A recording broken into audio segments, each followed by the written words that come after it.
सांगली आणि मिरज परिसर यांच्यातर्फे हा कार्यक्रम इथं होत आहे। हा कार्यक्रम 8 जून ते 14 जून 2026 या 6 दिवसाच्या कालावधीमध्ये होत आहे। मागच्या वर्षी हा जो कार्यक्रम झाला होता त्यावेळी जवळजवळ 2024ला 1 लाखापेक्षा जास्त लिंगायत समाजाने त्या कार्यक्रमाला उपस्थिती दाखवली होती। तर ह्यावेळी याच्यापेक्षाही मोठा कार्यक्रम होईल अशी आशा आहे आणि अशा प्रकारे तयारी सगळी झालेली आहे आणि सर्व लिंगायत समाजाने आणि बांधवांनी एकत्र येऊन हा कार्यक्रम अतिशय चांगल्या प्रमाणात करावा आणि एकत्र यावं असं आवाहन आम्ही या आमच्या मंडळाच्या कमिटीतर्फे सगळ्यांना करतो आपल्या माध्यमातून। मी विशाल मगदूम, आमचं शिवबसव सांस्कृतिक कला क्रीडा मंडळ हे सांगलीमध्ये गेल्या 25 ते 30 वर्षापासून आपण काम करतोय। तर गेल्या 2 वर्षापूर्वी आपण तरुण भारतला असाच एक कार्यक्रम केला होता जो लिंगायत समाजाचा आहे। त्यामध्ये आमचे लिंगायत समाजाचे काशी जगद्गुरू, जैन जगद्गुरू यांचा भव्य असा आपण 7 दिवसाचा कार्यक्रमाचं नियोजन केलं होतं। 9 दिवसाचा कार्यक्रमाचं नियोजन आम्ही केलं होतं। तर त्या धर्तीवरती आपण प्रत्येक 2 ते 3 वर्षानंतर आपण असे काही सामाजिक व धार्मिक कार्यक्रम करतोय। तर या वर्षी आपण अधिक मास आहे, तर अधिक मासानिमित्त आपण अधिक मास पुण्यकाळामध्ये विश्वशांती नवचंडी महायज्ञ, शिवकथा व श्री 1008 आमचे केदारनाथ जगद्गुरू जे आहेत, जे केदारनाथ मंदिराचे मुख्य आहेत, यांचा आपण भव्य आड्डपालखी व आशीर्वचनाचे आपण कार्यक्रमाचं नियोजन केले।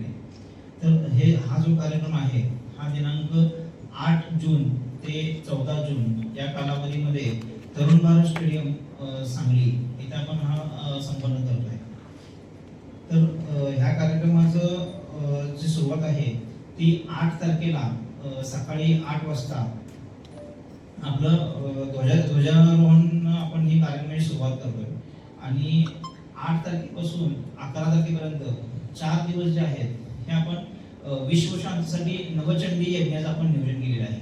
आता या नवचंडी यज्ञ जो आहे हा सर्वसामान्य माणसांना प्रत्येकाच्या घरी जर करायचं म्हणलं त्याचा खूप मोठा खर्च आणि बाकी सगळे विषय असतात, त्यामुळे सगळ्यांना शक्य होत नाही।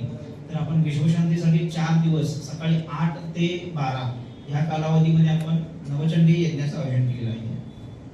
त्यानंतर दिनांक 11 तारखेला आपले जे जगद्गुरू आहेत या जगद्गुरूंचं आपलं आगमन जे आहे हे 11 तारखेला दुपारी 4 वाजता तरुण भारत स्टेडियममध्ये आगमन होणार आहे आणि 12 व 13 जून या दिवशी सकाळी 8 ते 12 वाजेपर्यंत जे आपले केदारचे जे मुख्य जगद्गुरू आहेत त्या मुख्य जगद्गुरूंचं इष्टलिंग महापूजा होते।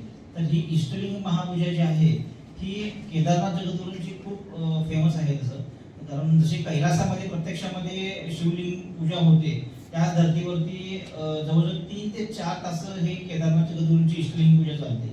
त्यामधून बरेच भारतामधून कानाकोपऱ्यातून इष्टलिंग पूजा बघायसाठी लोक येतात।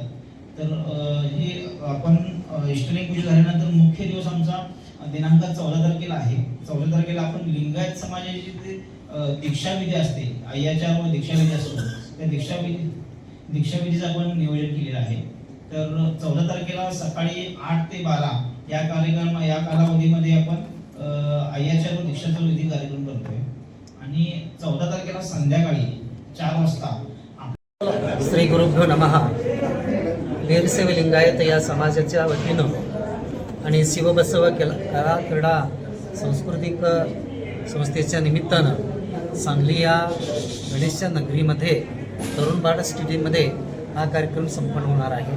हा कार्यक्रम जून 8 ते जून 14 या तारखेला संपन्न होणार आहे आणि या कार्यक्रमाचा उद्देश सर्वांना सुख समाधान शांती मिळावा हा त्या ठिकाणी आहे आणि या कार्यक्रमाच्या निमित्तानं आपले सर्व कमिटीचे सदस्य हे सर्वांना आवाहन करतात की या कार्यक्रमाचा जास्तीत जास्त लोकांनी यामध्ये भाग घेऊन त्याचा उपयोग करून घ्यावा हा त्याच्या पाठीमागचा उद्देश आहे। आणि या कार्यक्रमाचा एक उद्देश की केदार जगद्गुरू हे 12 ज्योतिर्लिंगातलं एक स्थान आपल्याला पाहायला मिळतं आणि या 12 ज्योतिर्लिंगाला सर्वांना जाऊन दर्शन घेणं हे शक्य नाही आहे आणि म्हणूनच आमच्या या कमिटीनं या अधिक मासाच्या निमित्तानं आपल्या सांगली या गणेशच्या नगरीमध्ये या 12व्या ज्योतिर्लिंगाचं दर्शन आणि पंचपीठाधीश्वरामध्ये असणारे जे केदार जगद्गुरू आहेत यांचं दर्शन आशीर्वचन मिळावा हा त्याच्या पाठीमागचा उद्देश आहे.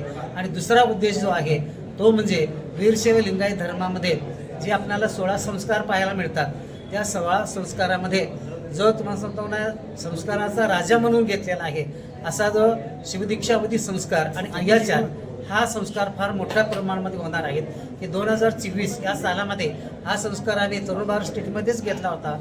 त्यावेळी कमीत कमी 1350 ते 1400 वीरशैव लिंगायत बांधवांनी हा संस्कारमध्ये भाग घेऊन तो संस्कार घेतलेला होता. तर यावेळीचा आमचा संकल्प आहे की हा संस्कार म्हणजे वीरशैव लिंगायत बांधवांनी 2,500 लोक या ठिकाणी भाग घेऊन हा संस्कार घेतील. कारण हा संस्कार एका दृष्टीनं जाती संस्कार देखील मानला जातो आणि ह्या संस्कारामुळेच आपल्याला शिवपूजा करण्याचा अधिकार मिळत असतो. म्हणून हा कार्यक्रम देखील त्या फार मोठा त्यामध्ये विशेष असं मस्त भाग घेत आहे. आणि सर्वात म्हणजे आडवी पालखी हे तुम्हाला कुठल्याही धर्मामध्ये आपल्याला पाहायला मिळत नाही. असे एकमेव वीरशैव लिंगायत धर्मामध्ये आपल्या जगद्गुरूनं आडव्या पालखीमध्ये उत्सव करण्याचा जो तुम्हाला एक आगळा वेगळा तुम्हाला एक प्रथा आहे ती देखील आपल्याला या ठिकाणी पाहायला मिळतं. आणि ते देखील आपण सर्वांनी पाहून त्याचं देखील तुम्हाला नाही त्यामध्ये आपण आशीर्वाद घ्यावा असं मला वाटतं. तर या जून 8 ते 14 या मलमासामध्ये म्हणजे अधिक मासामध्ये होणाऱ्या कार्यक्रमामध्ये तरुण भारत स्टेडियम या ठिकाणी आपण सर्वांनी मोठ्या संख्येनं हजर होऊन आपण सर्वांनी सहकार्य करावा ही सर्वांची इच्छा.